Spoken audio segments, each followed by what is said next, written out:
Le Flash Info avec le centre de stockage de la Manche. Et une opération de sauvetage en mer vendredi dernier après qu'un voilier chaviré alors qu'il se trouvait au large de Barfleur.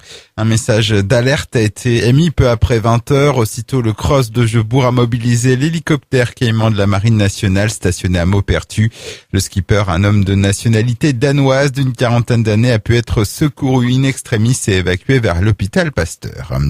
L'AS Cherbourg Judo, victime d'actes de vandalisme dans la nuit de vendredi à samedi. Leur minibus a été brûlé. Le véhicule était stationné sur le parking du gymnase Jean Nordez. Un acte d'autant plus regrettable que ce minibus permet d'emmener les jeunes du club en compétition dans tous leurs déplacements. L'ASC Judo compte 150 licenciés. Une plainte a été déposée. En boxe, pas de titre de champion d'Europe pour Maxime Bossir. Samedi soir, il a été dominé par l'habileté et la vitesse de l'invaincu espagnol Sergio Garcia lors de son combat pour la ceinture de champion d'Europe EBU des Super Welter. Le boxeur manchois s'est incliné au point. Maxime Bossir, fair play, qui reconnaît la supériorité de son adversaire. Voilà, il n'y a rien à dire, il a été meilleur, je peux pas dire grand chose de plus.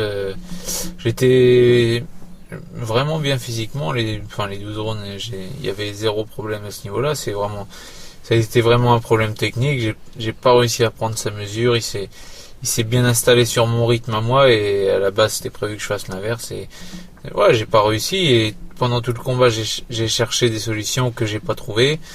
Voilà, c'est comme ça, le résultat est là et je suis très déçu, mais voilà, c'est une défaite justifiée et ça me permet aussi de voir où j'en suis et où je veux aller et surtout tout le travail qui reste à faire pour y aller. Maxime Bossir qui devra donc encore attendre avant de conquérir la prestigieuse ceinture. En football, il y avait de la Coupe de France ce week-end, 4e tour de la compétition pour les clubs manchois. Cherbourg se qualifie dans la douleur face à Douve-Divette, victoire 4-3 après la séance de tir au but. Ça passe aussi pour Granville face à Alençon, victoire 2-0. Idem pour Saint-Lô, 3-2 sur 40 ans. En revanche, l'aventure s'arrête là pour Tour-la-Ville, éliminé 2-0 face à la Maladrerie. Et puis un chiffre, 32 000, c'est le nombre de visiteurs qui se sont baladés dans les allées de la foire Saint-Denis de Brie ce week-end. C'est légèrement au-dessus de la moyenne estimée à 30 000 visiteurs. Plus de 200 exposants s'étaient installés sur les 7 hectares du champ de foire. Le Flash Info vous a été présenté par Landra, centre de stockage de la Manche à Digoulville. Pour en savoir plus et visiter notre centre, 0810 120 172, coup d'un appel local.